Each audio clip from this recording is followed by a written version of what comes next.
नमस्कार। Bharatvarsh YouTube channel में आपका स्वागत है। तो दोस्तों, आज हम मांडू के किले के बारे में जानेंगे। मांडू, जिसे मांडवगढ़ या शादियाबाद के नाम से भी जाना जाता है, यह भारत के पश्चिमी मध्य प्रदेश के मालवा और निमाड़ क्षेत्र के धार जिले से 35 किलोमीटर दूर स्थित है। इसकी राजभाषा हिंदी है।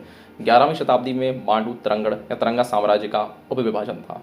इंदौर से लगभग 100 किलोमीटर की दूरी पर स्थित एक चट्टानी इलाके में स्थित यह किला शहर अपनी वास्तुकला के लिए मशहूर है। किले की परिधि 82 किलोमीटर है और इसे भारत का सबसे बड़ा माना जाता है। इसके शीर्ष पर बीचों बीच में लगभग 1 दर्जन झीलें और तालाब इसकी सुंदरता को बढ़ाते हैं। शायद यही कारण है कि किले की दीवारें के भीतर बंद इस शहर को मुस्लिम शासकों ने Shadiyabad, the city of Joy कहा था। ऐसा माना जाता है कि मांडू की स्थापना 6वीं शताब्दी में मुंजदेव नामक व्यक्ति ने की थी। 14वीं शताब्दी की शुरुआत में मुस्लिम आक्रमणकारियों द्वारा पराजित होने तक एक राजपूत कबीले परमारों द्वारा एक समय तक शासन किया गया था। मालवा के राजपूत परमार शासक भी बाहरी आक्रमण से अपनी रक्षा के लिए मांडू को एक महफूज स्थान मानते थे। मांडू पहाड़ों व चट्टानों का इलाका है। इसमें महलों, सजावटी नहरों, स्नान मंडपों आदि खंडहर हैं। मध्य प्रदेश का एक ऐसा पर्यटन स्थल है। बाज बहादुर खान मालवा के अंतिम शासक थे, जिन्होंने 1555 से 1562 तक राज किया। मांडू पत्थर जीवन और आनंद का उत्सव है और कवि राजकुमार बाज बहादुर का अपनी खूबसूरत पत्नी रानी रूपमती के लिए प्यार है। 365 मीटर ऊंची खड़ी चट्टान पर स्थित इस महल का निर्माण बाज बहादुर द्वारा निर्मित रानी रूपमती के लिए बनाया गया था। मांडू की एक खास विशेषता है कि यहाँ का जैन मंदिर भी ऐतिहासिक है। भगवान सुपार्श्वनाथ की पद्मासन मुद्रा में विराजित श्वेत वर्णी एक प्राचीन मूर्ति है। कहा जाता है कि 14वीं शताब्दी में इस मूर्ति को स्थापित किया गया था। मांडव में नर्मदा नदी बहती है, जिसे देखने के लिए बाज बहादुर खान ने एक झरोखा बनवाया था, जिसमें नर्मदा नदी नजर आती थी। मांडू की प्रत्येक संरचना एक विशाल जामी मस्जिद और होशंग शाह के मकबरे की तरह एक वास्तुशिल्प रत्न है, जिसे ताजमहल के मास्टर बिल्डरों के लिए प्रेरणा माना जाता है। मांडू में जहाज महल अपने प्रतिबिंब पर तैरता हुआ ऐसा लगता है कि मानो कोई जहाज चल रहा हो।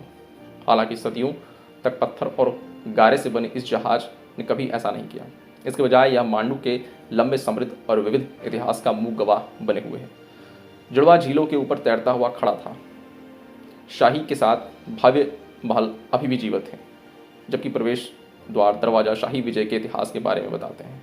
बाज बहादुर और रूपमती की पौराणिक प्रेम कहानी ने रूपमती मंडप और रीवा कुंड का निर्माण को जन्म दिया। हाथी महल, अशरफी महल, खंडहरों के अस्तित्व से जुड़ी दिलचस्प कहानियाँ हैं। बाघ की गुफाओं का दिलचस्प स्थल पिछली शताब्दियों के बीच की घटनाओं को पाटने की शक्ति रखते हैं। मांडू में देखने के लिए असंख्य स्थान हैं, जिनमें किले, महल, प्रवेश द्वार और मंदिर शामिल हैं।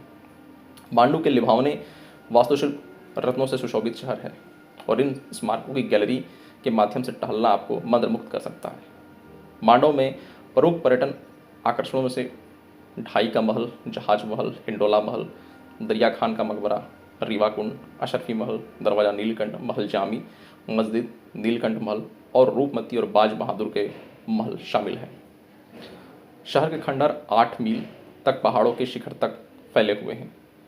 23 मील की परिधि में युद्धरत दीवारों का एक बार दासियों, 1000 घरों के साथ झीलों, संगमरमरों के महल, मस्जिदों, सोने के शीर्ष वाले मंदिर और अन्य इमारतों को घेर लेती है। हालांकि उनमें से कुछ ही बचे हैं। मौजूदा संरचनाओं में होशंग शाह का मकबरा, गुंबददार कब्र, पास ही महान मस्जिद, दोनों पश्तून वास्तुकला के उल्लेखनीय उदाहरण हैं। जहाज महल ठीक उत्तर की ओर इमारत के ऊपर एक अन्य समूह में शामिल है। मांडू की महिमा को अकबर के दरबारी इतिहासकार अबुल फजल अल्लमी, लेखक मोहम्मद कासिम फरिश्ता और अन्य के लेखक में अमर कर दिया गया है।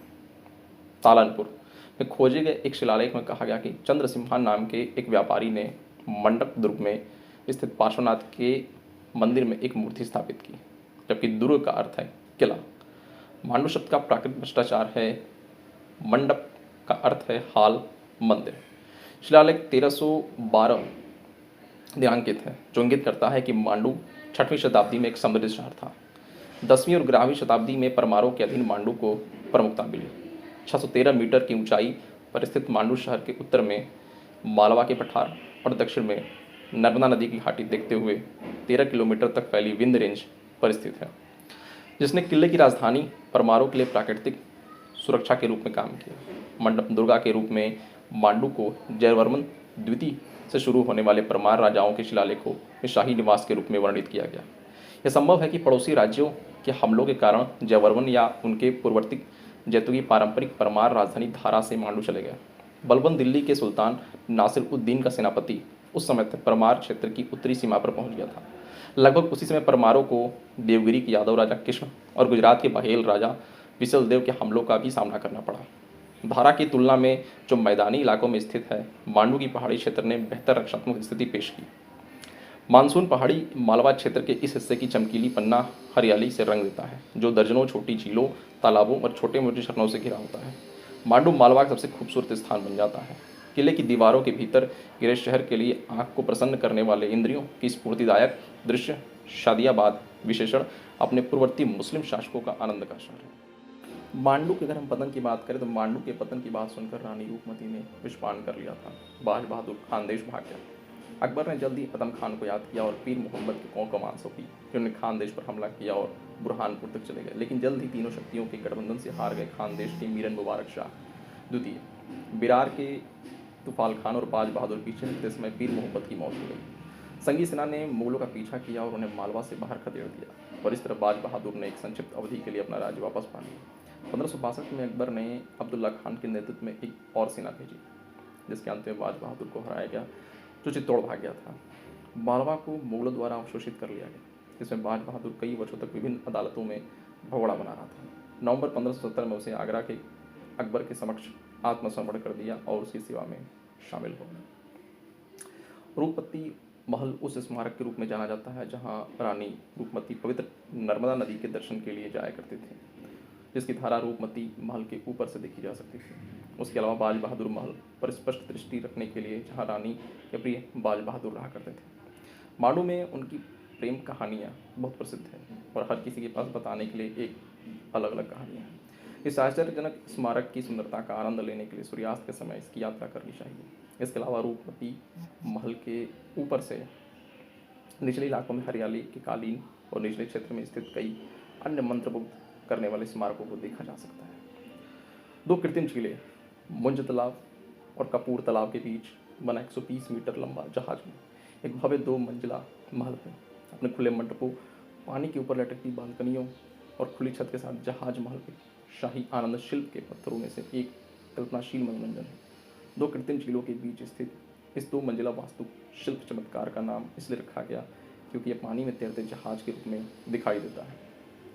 सुल्तान यासुद्दीन खिलजी द्वारा निर्मित यह सुल्तान के लिए एक हरम के रूप में कार्य करता था। यह 2 वाटर पैलेस, जिसे